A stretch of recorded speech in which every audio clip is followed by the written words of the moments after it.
I'm just going to, in this second part, just finish off routing out this lid. The camera cut the previous video short, so it's the second part.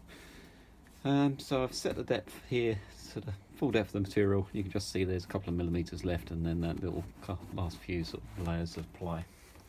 This will cut right through in it. I'm using a piece of waste MDF underneath. That's kind of like a sacrificial board. Every time you do a saw cut or use a router, I'll cut into that material, and then when it's really not much left, I'll just throw that away. Just switch on. So start away, a little bit away from the material, and then ramp into the guide bush. So the collar on the guide bush there, it's that surface which runs up against, that's like a bearing surface, runs up against that pattern. When you use this, you can't actually make it smaller, but the only problem, you can't cut too much into the material. The only problem is if you're not holding it flat, you can go oversized, or if you go like that, it can kind of undercut. So you just got to keep the base nice and flat. So what I tend to do is use one hand on the handle and another hand here, just putting a little bit of pressure on to keep it nice and flat on the material.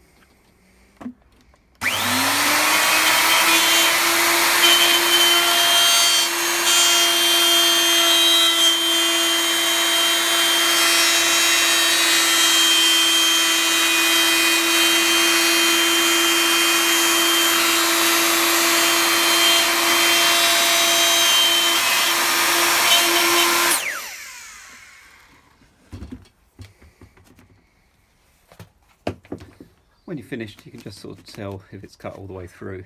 I've missed a little nib on there, so what I might do is kind of see if I can just take that piece off.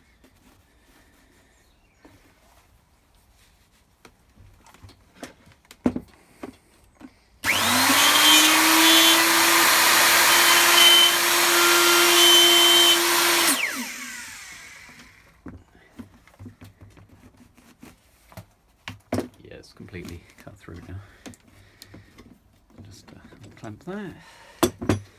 This is buffalo board, so it's an offcut of material from a local scaffold yard. I was cutting some larger pieces, so these are I think they're about, I want to do them for a wormery lid, bathtub wormery, and what I've got, they're made by a company called Wall Balm. They're sedum trays. And what I'm doing, the trays are 500mm square, so I'm going to use this as a lid on top of the bathtub. So this gives me the 500, and I was going to do it a metre, but I've made it 950, so the edge of the tray will overlap a little bit around the edge of the board. And then when I use the worm bin, I can kind of lift two trays, then I can lift these up, and it gives me a larger access kind of panel to feed the wormery. So this is, it's a phenolic resin-faced, film-faced marine exterior birch plywood. So it's around about £100 a sheet. This is 12mm, so it's not. I mean, ideally, I'd want something slightly thicker, maybe 15 or 18. But yeah, for free. I mean, you can see the surface of this. It's a bit dusty, but I mean, that's going to be perfectly fine when it's cleaned up. And obviously for a bathtub wormery with a green roof on top, you don't have to be too particular about it. But for the little wormeries and things like that, the lids on those, the smaller container ones, I'm trying to use a kind of cleaner material just so it looks a little bit smarter when I'm finished. But I just unscrew this template.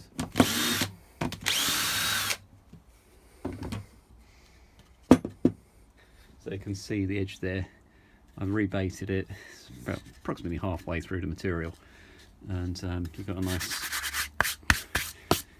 finish on top as well. So you get a nice clean cut edge. If you were cutting this with a saw or a jigsaw or a bandsaw or something like that, it would tend to splinter, and you get little sort of frayed edges. It's very clean. If you had a brand new router bit, you might get slightly less of a sort of feathery edge on the plywood there, but that will clean off with a little bit of glass paper. And then I use an edge sealing paint. It's actually sold as an edge sealing paint for buffalo board itself, it's this kind of same sort of brown colour, but you could use any kind of primer or paint or whatever. Got a can of sort of something neutral knocking about in the garage or something like that. And when I've made these, because I'm using these as a wormery lid, as a demonstration of my 25 litre wormeries, what I thought I'd do is when I do like a market stall on Sundays after when the lockdown's kind of finished, and I'll get into more of the community garden based sort of activities and workshops and working with kids and community groups, I wanted to have a little demonstration wormery you can kind of pick up.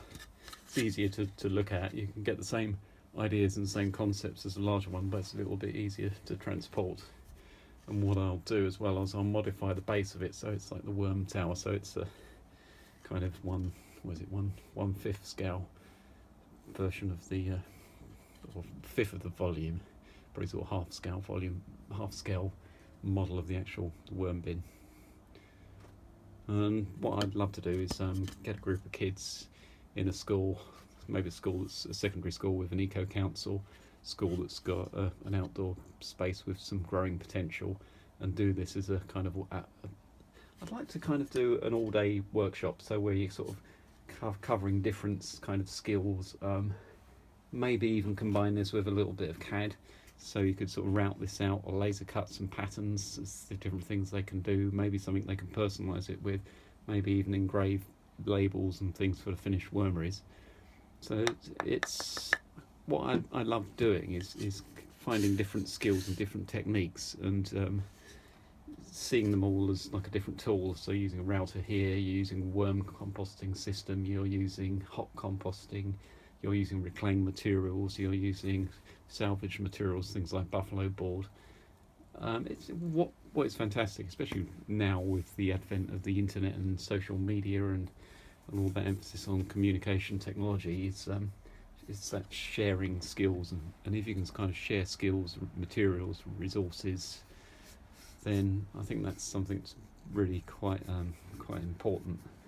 And my kind of theory is, from having an allotment 3 years, I've developed so many sort of, just through personal sort of experience and different skills and an appreciation of how you can kind of garden and grow your own produce, but also garden for wildlife and to build soil life and increase levels of microorganisms and fungi. And there's so much in the natural world on our doorstep which is kind of fascinating, and really we don't really know that much about it. So I think if you can get some of that sort of enthusiasm across to students, and they can kind of realise that they